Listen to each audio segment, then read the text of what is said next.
Hello everyone, my name is Daniel. Welcome to Eco Conscious Talks. Today I will be guiding you through our first topic, businesses with deeply rooted sustainability missions. Tahukah kamu bahwa 49% konsumen akan mengurangi aktivitas berbelanja dari merek yang tidak dapat membuktikan klaim keberlanjutan mereka. And even more, 14% konsumen enggan untuk berbelanja membeli produk dari merek tersebut kembali. There is a shift in consumers' behavior ya di sini, di mana mereka semakin aware tentang conscious consumerism concept. Conscious consumerism ini sendiri menjadi salah satu pendukung gerakan keberlanjutan, sebuah komitmen untuk memastikan lestarinya planet untuk generasi yang akan datang. Today kita akan mengeksplor beberapa company yang sudah mengintegrasikan konsep keberlanjutan dan juga bertanggung jawab pada bisnis mereka. Dan mereka beroperasi dengan sangat bertanggung jawab dan benefiting the environment, the planet, and also prove that profit could go hand in hand with responsibility. Tidak ada brand yang lebih baik dalam menceritakan hal ini selain Jika Chocolat dan juga āluān. Okay, and now I will invite Mr. Baldwin Zehano himself here to tell us story about Jika Chocolat here. Baldwin, please join me on stage. Okay, I think we're interested to learn more about the Jika Chocolat journey, right? Because it says on your website that you start the journey on 2016, Correct. where you traveled across archipelago, Yes. and you became fascinated in the diverse characteristic of cacaos in Indonesia, right? Yes, correct. Yeah. So and you also using the bin to bar philosophy there, which is very interesting here to learn more, right? So can you tell us how did you establish the Jika Chocolat itself? Yeah, definitely. So you're right. In 2016, I start my journey cacao around Indonesia, meaning I visited a lot of places in that year. Yeah, I went to Java Island, I went to Sumatra, to Bali, to Sumba Island, to Sulawesi. I went to explore the different terroir of Indonesia, especially in cacao, because I want to select it the best farm possible that I could find during that year, so that in 2017 I will be able to start the production of Bintuba. So you mentioned about Bintuba, yeah? So this is a movement that started many years ago, yeah, in US, meaning that the producing was starting from the bean all the way to the bar, the finished products, meaning that our production starting exclusively from Indonesian bean. Yeah? At the moment, we selected 5 terroirs, 5 different areas. We have Papua, we have Bali, we have Sulawesi, we have Aceh, and we have Kalimantan. Kalimantan being our latest origin. So we developed the different collaboration with group of farmers for those 5 areas, and we receive their bean on a monthly basis, yeah, to our factory in Jakarta. Yeah. And when the bean received in Jakarta is where we start the different step of making our chocolate, yeah. Starting from the bean, we clean the bean. After we roast the bean, roasting process. Once it's roasted, we go to the cracking the bean because you want to split the nibs from the skin, yeah. Later we will try cocoa tea for you guys. I bring some surprise. Nice one. A surprise for us. So those, we sell nibs, we sell the skin. After the winnowing process is where we will get our nibs to put in a grinder to mix with sugar. It's a stone grinder that will turn for 48 hours, yeah, to have a paste that we will use later to make our chocolate. So before that, we will put it in a conching machine. This one is to develop a nice chocolate with lower acidity. And then one of our final step will be the tempering machine, where we will have our chocolate flowing into our mold, yeah. and then mold will be wrapped after that. Yeah. What would they So call? all this process happening in Jika Chocolat factory. Okay. And what were they called? Nip and has, right?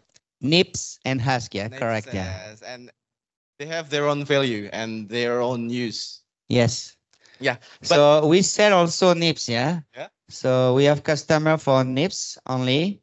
So nips being just roasted, it's just roasted. There is no added sugar. We sell a lot of nips in Indonesia and also in our export market, yeah. And the skin is products that we developed from the beginning because the nips before it was a waste, yeah. We were not using the skin, yeah. Skin, yes. It was it represent around 10% of the weight of the bean. So can you imagine when you order 1 ton of bean, I had 100 kilo of waste. Yeah. So I start to make some research and I start to contact my network around the world. Yeah. And I discovered that in South America, the skin was used as an infusion, as a drink, Yeah. with hot water. And that's where we start actually to commercialize the cocoa tea. Yeah, because recently I tried one also, the drink from the cocoa, and it's interesting. It's something new for me. Yes. Yeah. What makes you so fascinated with the cacaos in Indonesia? What makes them unique according to you? Is it the characteristic or something else? So during my traveling in 2016 across Indonesia, different island, I noticed that cacao tree have different different type of tree, fruit tree, or spice tree around them. Yeah. So some location I noticed like Aceh tend to be a lot of spice tree. Yeah. While in Bali, I see more like coconut and banana tree. Mm. While in Sulawesi, there is what we call aren pohon. Aren. Yeah. Pohon aren. So during all those travel and I test the bean, yeah, I notice different characteristic from those different area. And it's quite unique. And once I make my chocolate, I also want to highlight this, the characteristic of the different area. That's why when you see our different percentage of cocoa we use for the single origin is always high percentage, more than 70%. So we want the consumer to be able to taste those differences. Yeah. So lots of characteristics Yes. with the Uniqueness. different uniqueness, right? Uniqueness of Indonesian terroir need to be highlighted. Yeah. And that's agree with why you on that. we working on this and we want to expand more of those origin in the Yeah. coming future. Well, I think there's lots of things to be explored, especially in Yes. cacao, right? So, you mentioned about traceability, right? Can you explain why traceability is important, especially for Jika Chocolat? So we have a long history with Cultiva. Yeah? I mean, 7 years ago, Aceh is one of our first origin we start, and with your team in Aceh. And I think they start to introduce the traceability after 1 year to us. They explain what is traceability and how it's going to work. And I say, of course, it makes sense, yeah, to have your products with information, yeah, the products that we receive. Every bag of cocoa bean with order from Cultiva from Aceh, we have a QR code on that bag, yeah. And if you read the QR code, we have a lot of information. Where is the location? Who are the farmer behind each of the bag? I mean, this is insane. Yeah. And I must say, this is a tool that we have to use more and more, the traceability system. And I think one of the next step will be to introduce this to the consumer. Yeah. Because consumer, they hear about traceability, but they don't really have the concept of this. Yeah. Yes. So I think those kind of meeting next could be implemented directly in retailer or hotel or restaurant to tell the concept of traceability. Traceability. Yes, agree with you on that because only using traceability we can ensure the sustainability because we can track all the impacts, positive impacts that we created, right? Yes. Okay. Yes. So what you're doing with your cold tea tray shop, yeah, I think is needed, yeah. We need to be more exposed, yeah, brand Yes. like Jika Chocolat and others to to tell the story, yeah? Yes. What we Yes. are, where we are going, and with your with system like Cultiva implement, I think that's Yeah. the great part of it. Yes, because only through traceability we can ensure the sustainability, right? Because we know we can trace the impact that the brands, that the consumers make Yes. through the purchase, right? That's why we choose not to have a lot of different certification. If you look at our chocolate bar, we choose traceability from Cultiva, the logo. We don't have like a lot of others, yeah, because we feel that the traceability give us all the information that we need, yeah.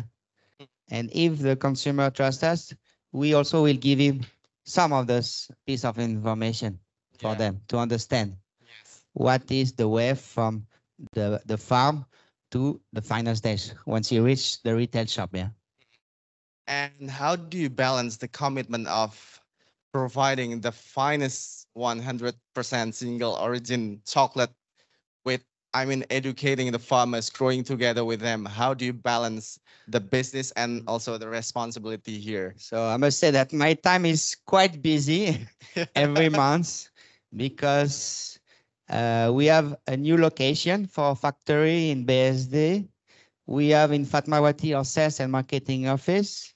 We have another office in Sanur in Bali. And in the same time, I also need to visit the farmer. And as you can see, it's from the Papua to Aceh. Yeah? So we have those 5 locations, and we are also looking to add more location to existing single origin, because at the moment there's a lot of demand, yeah, Yes. from Indonesian consumer to access different origin of Indonesia. So I think the coffee industry did that already more than 10, 15 years ago, and now it's happening with the cocoa. We want to introduce more origin to the market. Yes.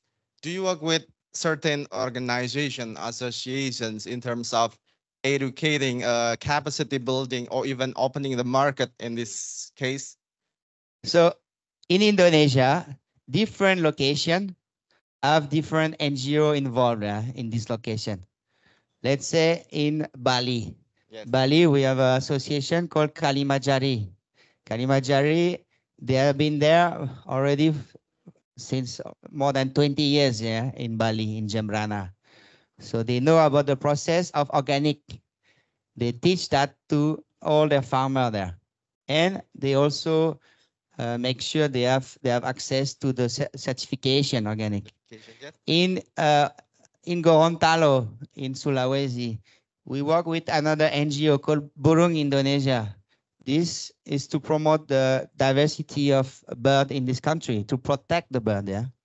And cocoa is also part of it, because cocoa is a wonderful tree that allow a lot of biodiversity around the plantation. So that's what we want to promote also, the protection of the animals that Yes, yes. living around the cacao. The endemic animals Yes. right there, right? So each location like this, we have local association Yes. that we work together. So sometimes it's also to promote the cacao technique.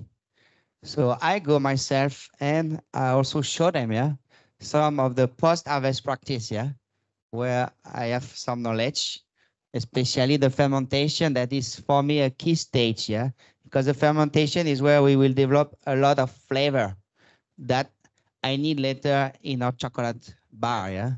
So without a proper fermentation, I will not be able to showcase the typicity of each of the origin. Yeah. So that's why I'm deeply involved with this. Yeah. Yeah. So lots of educations I think involved here, educating with people, working with lots of stakeholders, right? So this is my final questions. I think what would be the next step, your aspirations as well, what your dream here that you want to achieve? Yes. So one of my dream that we already start last year is to establish an association, cacao association, for the small producer like us, artisanal chocolate producer in Indonesia of bean to bar. So this we launched last year. This was one of the latest projects. We want to develop more of this association in Indonesia and also in the rest of the world, so that they know what we are doing here. Yes. We want to replan. We want to plant cacao in a long way, sustainable way. The government is different. Government of Indonesia is helping us to achieve those goals. Yeah. So the association was needed. Yeah, as someone that we can rely on. And then there is also a long-term project I want to do later is establish excellence center of cocoa in Wow. Yeah. Indonesia. Nice one. So this one is one of my dream is to be able to provide technical support to every cocoa farmer in this country that want to access the information. Yeah. I think we'll support that mission, of course, because it's so wonderful, right? Here. Yes. Yeah. Thank you so much. Yeah. I think before we conclude, you want to showcase something? I think before you mentioned about sure. this. Yeah. And you have also the other variety of your products here, right? Yeah. So interesting. There are 1, 2, 3, 4, 5, 6, 7, 8 different varieties here. So Is this your favorite? yes, definitely one of my favorite. Yeah. Yeah, it's also available at our cultivator shops, right? Yes. If you want, please go ahead and order at Cultitrace shop. So Yes. normally when I do a tasting, yeah, there is different phase, yeah, of the tasting. So I like to open it. Yes. First you have to, of course, check the quality of the chocolate. Yeah, I will show the camera. Yeah.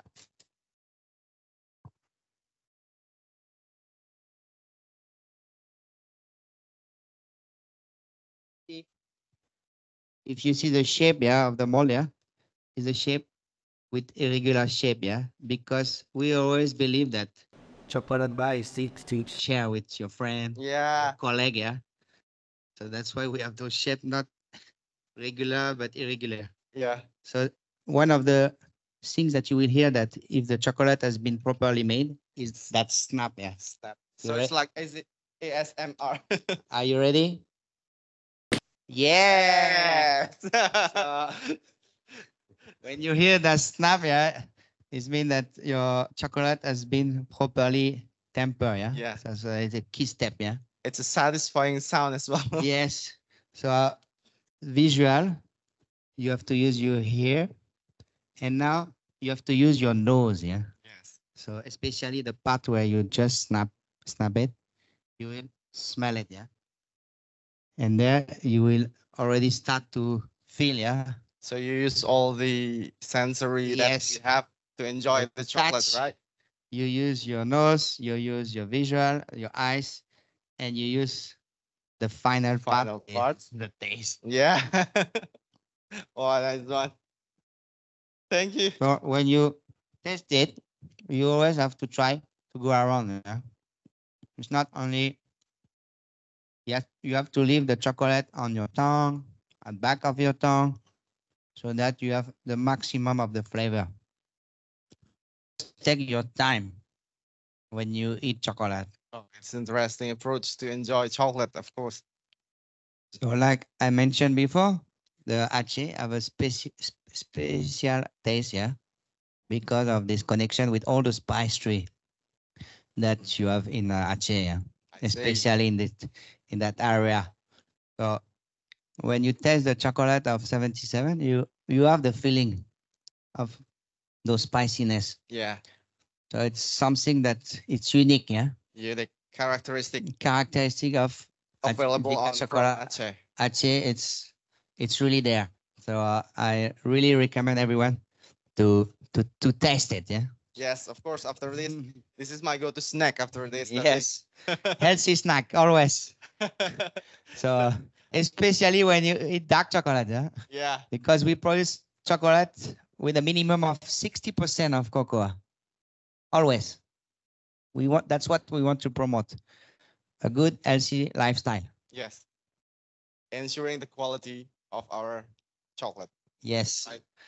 Make sure that I always deliver the best. Chocolate to And the then consumers. you make sure you reach the consumer. Yeah. Okay. Thanks a lot. Thanks a lot, Baldwin.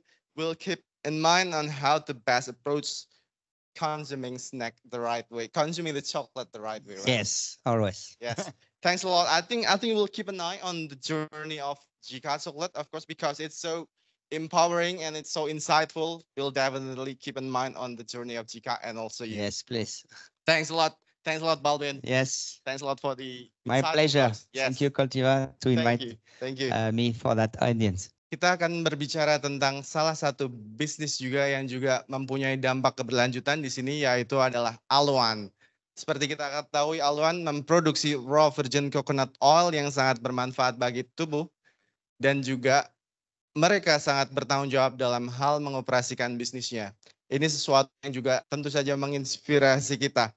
So, I had an interview with Jane Dunlop, the CEO and also co-founder of āluān last week.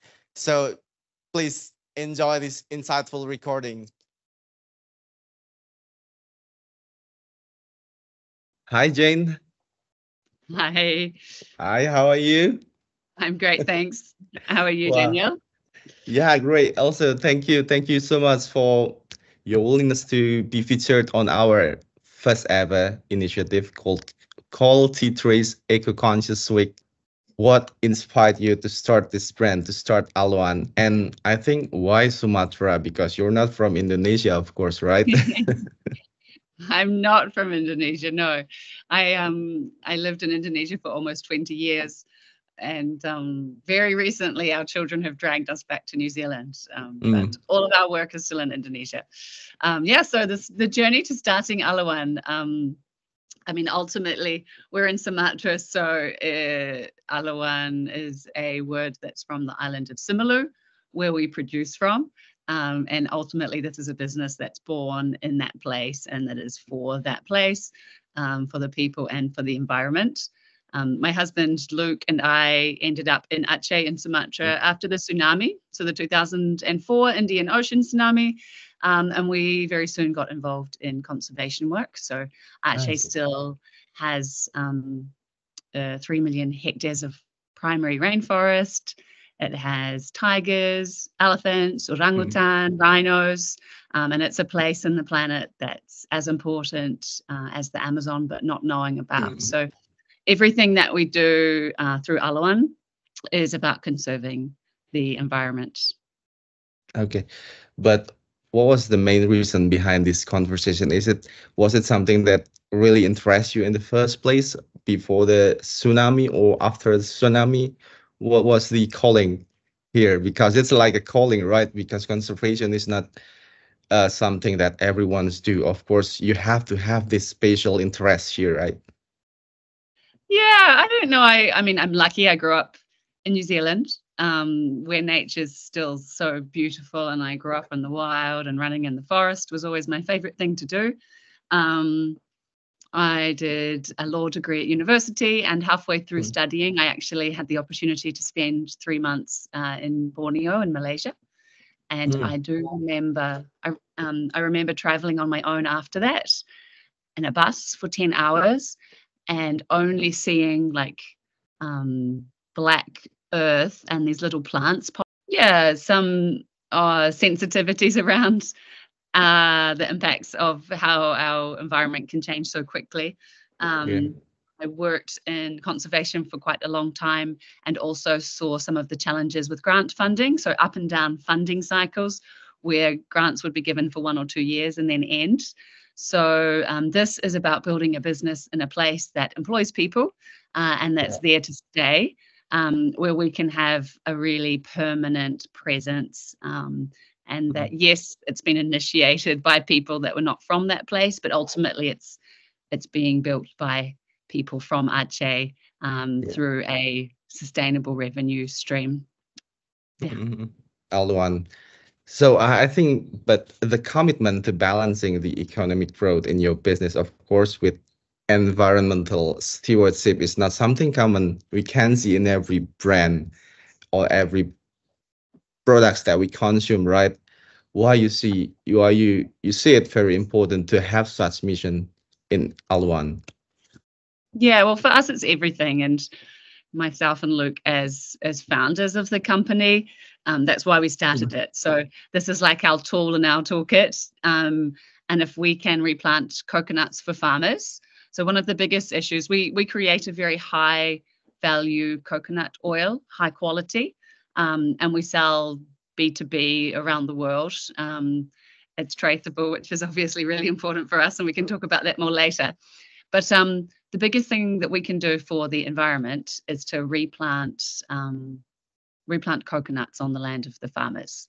And so everything we do is really focused on being able to do that. And that will stop an alternative land use coming in.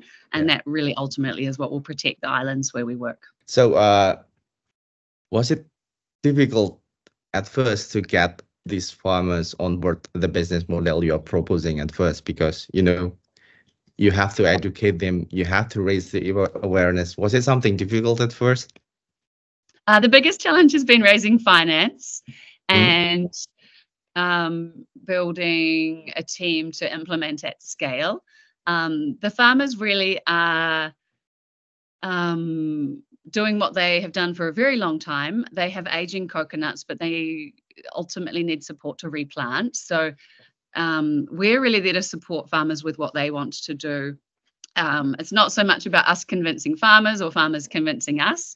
It's us looking at how we can use opportunities around companies being committed to purchasing traceable products, companies supporting nature positive businesses and supporting farmers with what farmers need.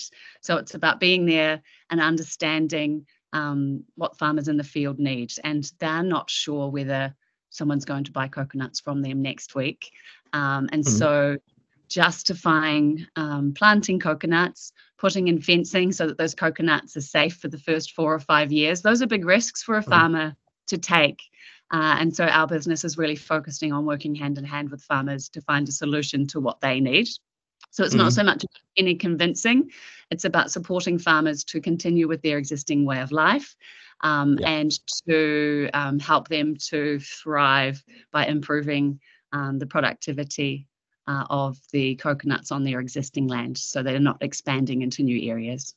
Yeah. So they're committed to planting coconut, right? So that ways we will maintain the biodiversity, maintain the ecosystem, something like that. Exactly. So if we don't replant, it's most likely we're going to see massive palm oil expansion come into the landscape, because the farmers don't have funding to pay for seedlings. So it's either coconuts or something else.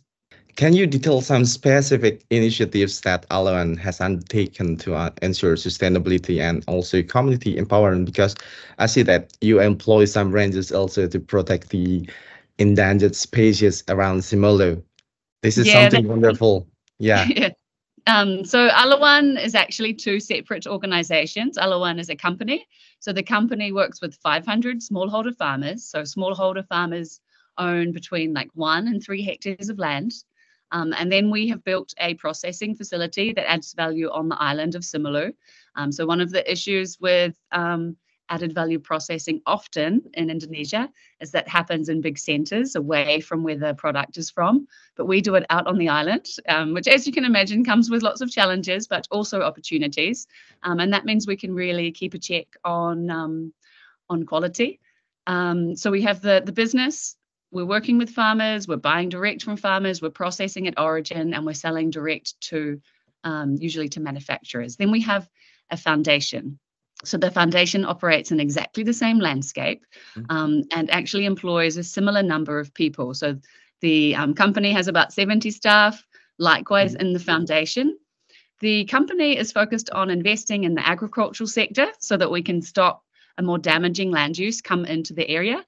And the foundation is focusing on saving critically endangered species from the brink of extinction. So basically doing everything we can in the short term to make sure that we have these incredible species on the planet in the future.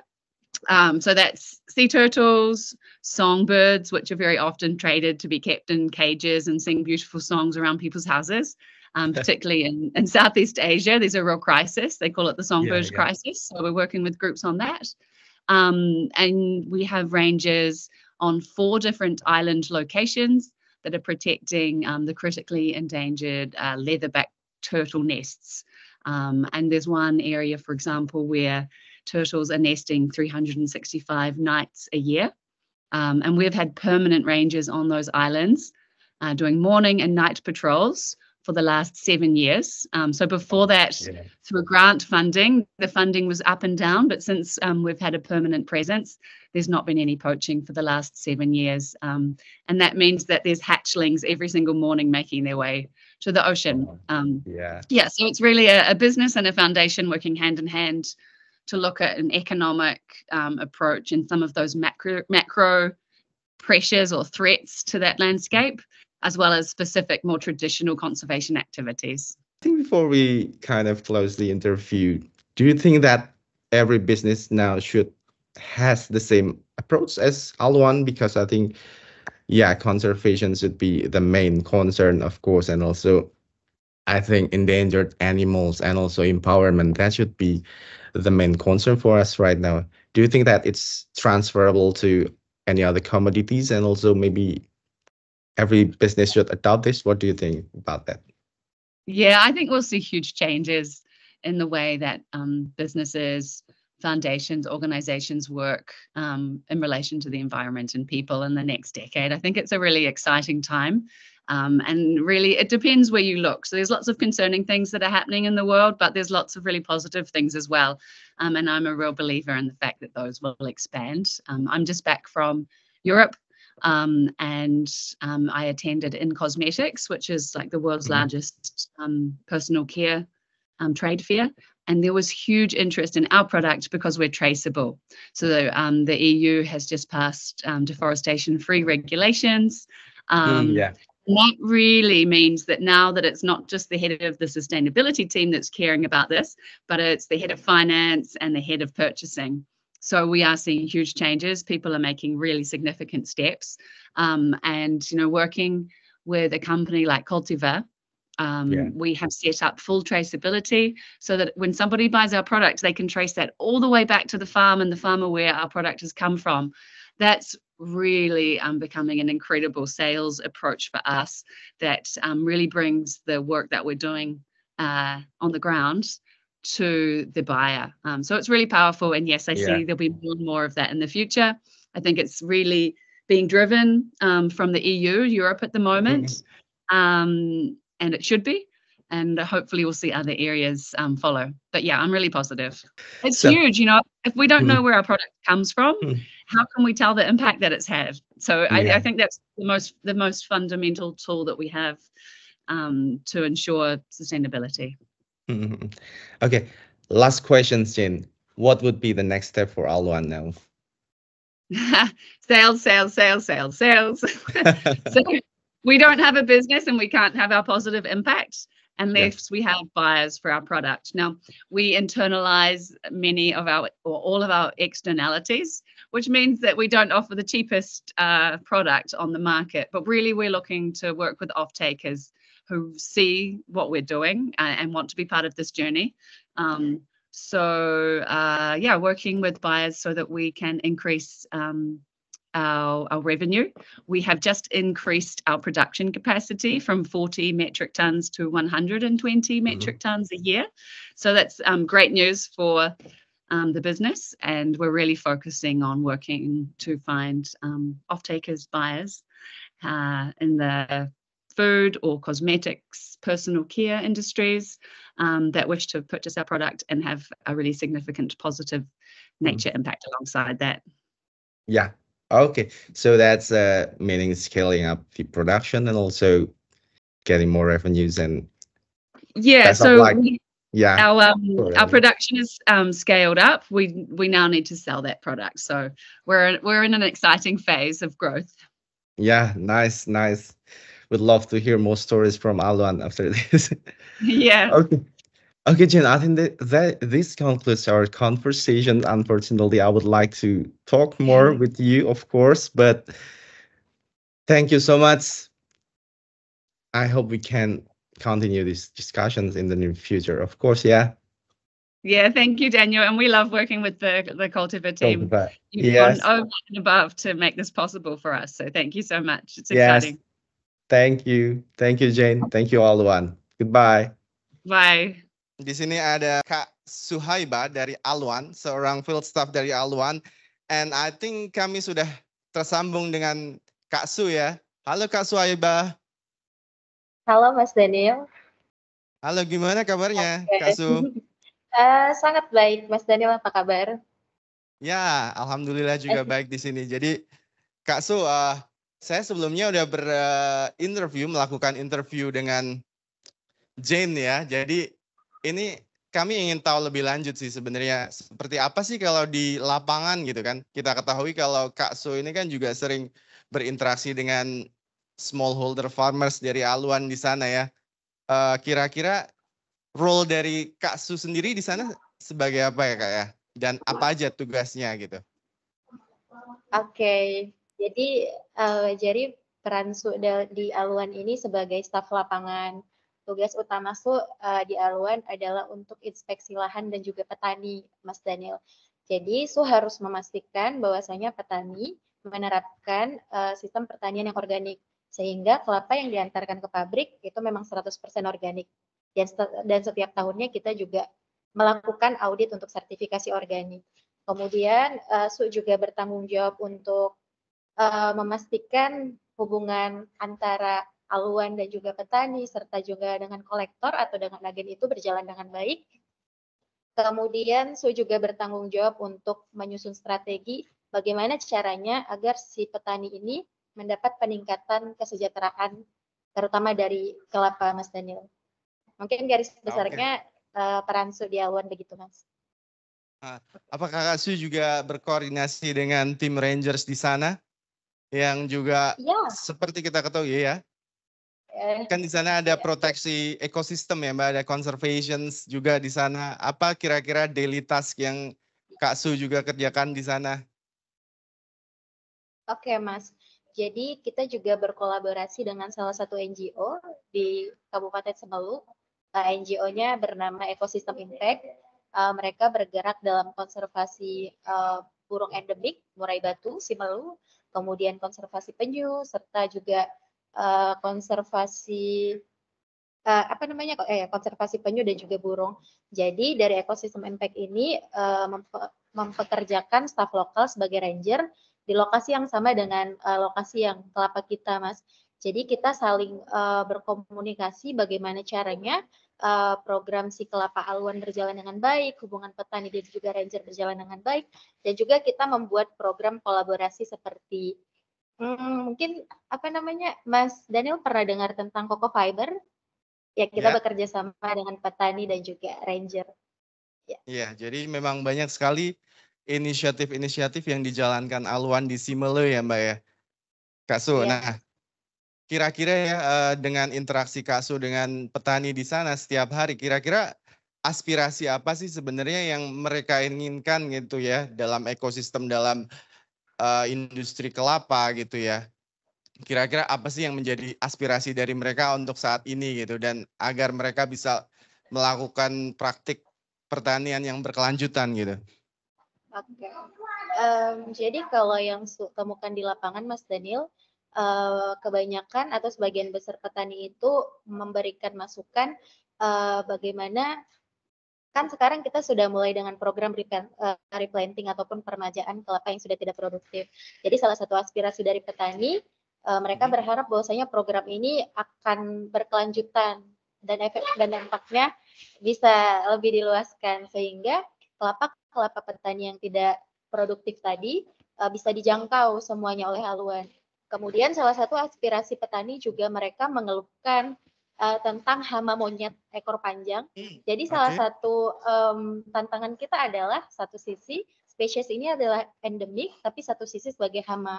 Jadi dari āluān berkolaborasi dengan LTMP namanya Mas, untuk mencarikan bagaimana solusi atas konflik yang terjadi antara petani dan juga monyet ini.